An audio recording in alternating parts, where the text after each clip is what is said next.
Hey everyone, Jason here, digital marketing consultant, and in this outsourcing guide, you're going to learn the 5 rules of building a highly productive virtual team, timestamp table of contents in the description, along with a full playlist on how to use Upwork to find and hire great freelancers. So the very first thing we have here is an onboarding process. When it comes to growing and scaling any sort of team, there's a certain set of information that's needed for everyone to go from, I don't understand who you are, to, okay, I understand you, your team, your company, your culture, and how things work. And so this is a very, very simple process that you can start right now with whoever comes onto your team next.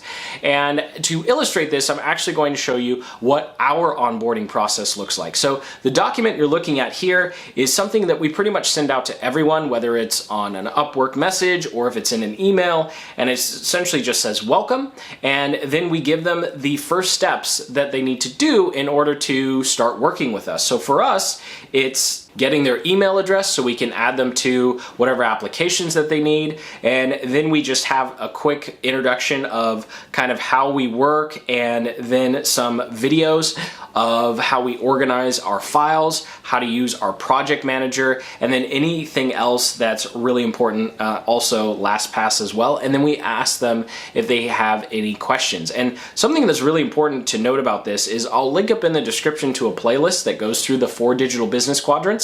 And we actually directly link people to the YouTube videos on this channel to show them how we go about organizing things. So if you follow this channel for any length of time, I highly recommend that you use videos on this channel or other channels that you like, because you don't necessarily have to come up with all the information yourself. And so what's really great about this is it makes sure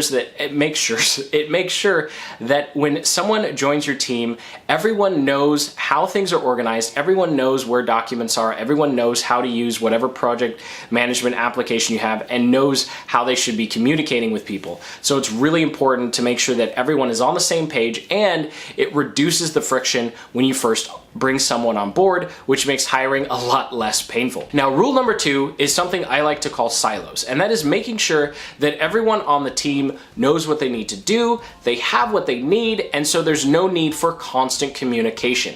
Now, don't get me wrong, communication is very important, especially in a virtual environment, but over communication and communication all the time is actually going to be detrimental to your productivity and everyone else's productivity. So this silo technique is something that we have developed internally, and essentially what it means is making sure that everyone can do everything they need without interrupting someone else. Now, if it's a new project or you need to be working one-on-one with someone, then go ahead and schedule an actual meeting. Or what I personally do is I have an hour a day where what I call internal office hours, where everyone knows that hour I'm available for questions, I'm actively answering, and then after that I go back into my silo making YouTube content or working on client ad accounts. And I highly recommend you follow this process as well. Now, you may be wondering, how do you make sure that people don't need to ask you questions while they're doing their work? Well, this is something where you need to think about inputs and outputs. So when you hire someone or you give someone a project, you probably have a clear picture of what you want at the end of it. If you hire a writer, you want a blog post. If you hire a video editor, you want an You want an edited video, right?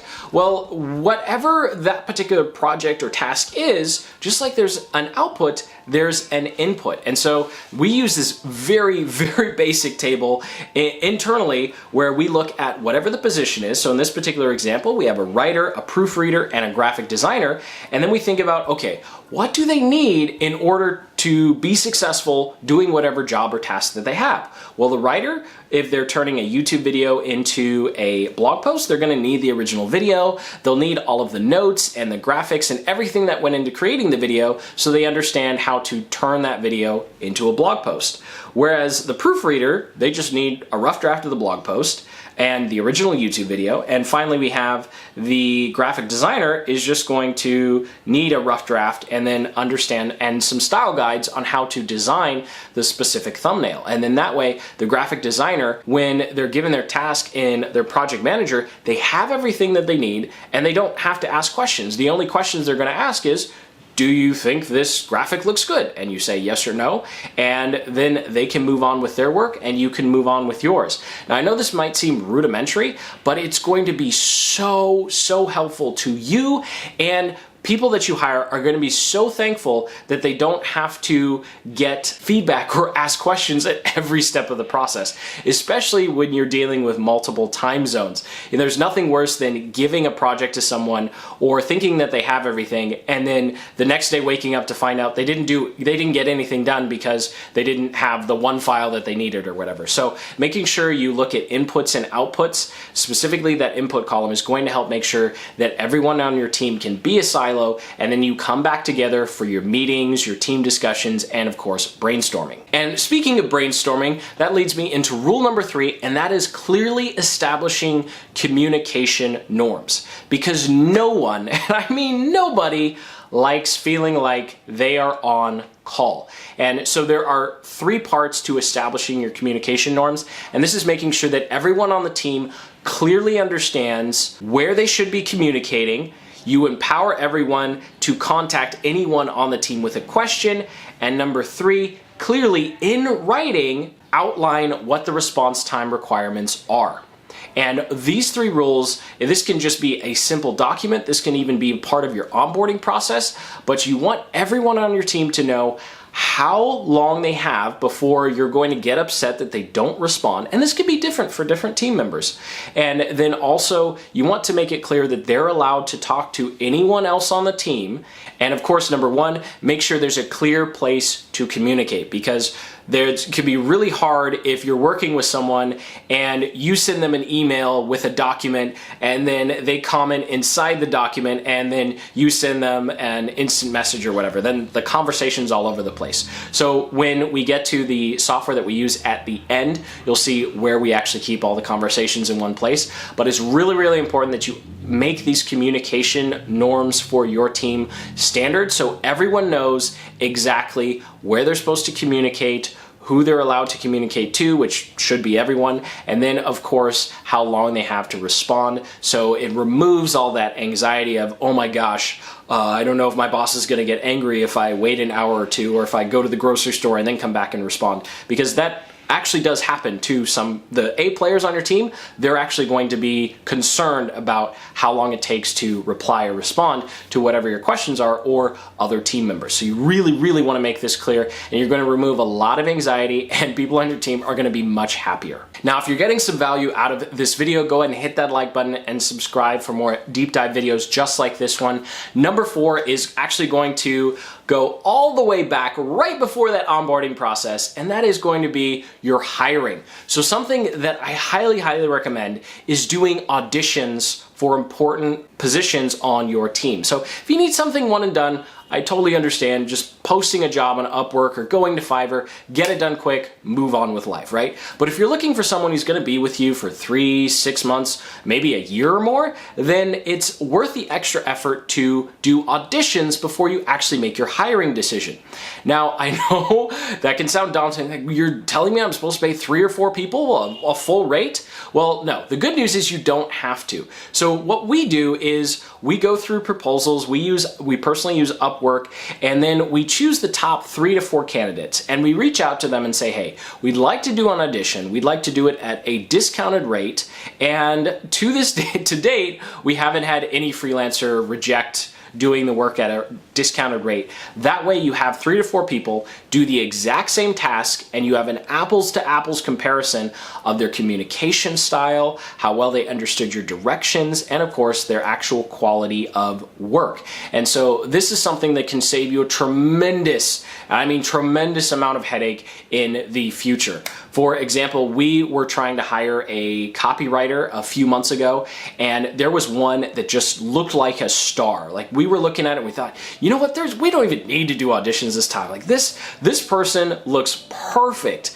And as soon as the audition started, things fell apart. They were super late getting back to us. They were super late with actually delivering the final product, and the final product wasn't even that, it was so bad. We were confused the difference between what we received in the portfolio. So you just never know. So I highly recommend always doing auditions. It's really going to save you a lot of headache. And of course, the final one, number 5 here, is going to be creating a growth path for those people that you really want to keep on your team. Now, we've all been in this situation where we get hired and we really like where we're working, but we're it's kind of nebulous on, you don't really know, well, when am I gonna get a raise? Or how do I get a raise? Or can I actually move up in this company? Or am I just stuck here doing this widget thing that I'm doing and I'm never gonna really go anywhere?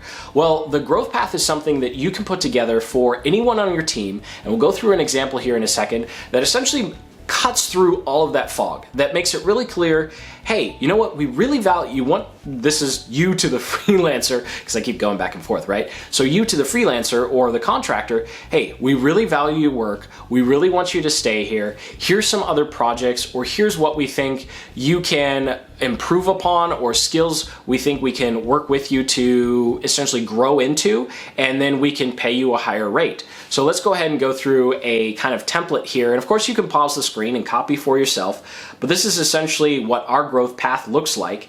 And we essentially have their primary role, and then we list out the other projects that they're actively working on, and then we ask the team member, hey, what are you interested in learning? Or what kinds of projects or what kinds of things do you really want to do more of? And so that's what the interest section is. And then the project idea is you as the team leader, or you can delegate this to your project manager, is to, based upon their work or based upon what they've told you in the past, you come up with ideas or projects or other roles that they could take responsibility for. And then you can kind of go back and forth and talk about what might actually be a good fit for them. Because if you can create, if you're really happy with their work and you can give them their dream job, it's a pretty good situation. And then once you've done that, you can go ahead and create an advancement plan. So you can create education goals with them, you can create productivity goals with them. So if this productivity section is really good if you're looking at increasing someone's hourly rate,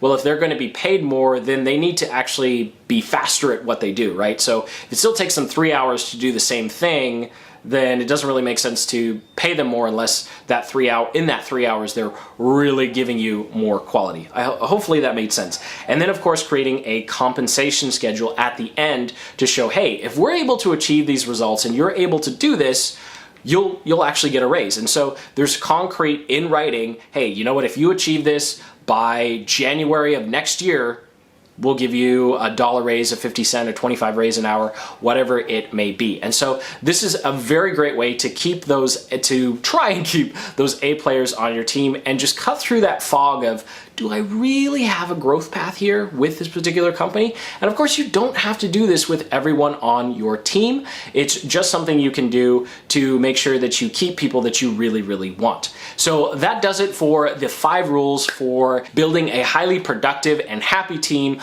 of A players. Go ahead and comment below with any questions or suggestions, things that you would add to this list that have been helpful in terms of keeping really great freelancers, or finding really great freelancers. Your comments and questions and of course stories are going to help others be more successful in building their team. So go ahead and hit that like button, subscribe for more in-depth virtual team building videos just like this one, and until the next, keep building the business you love.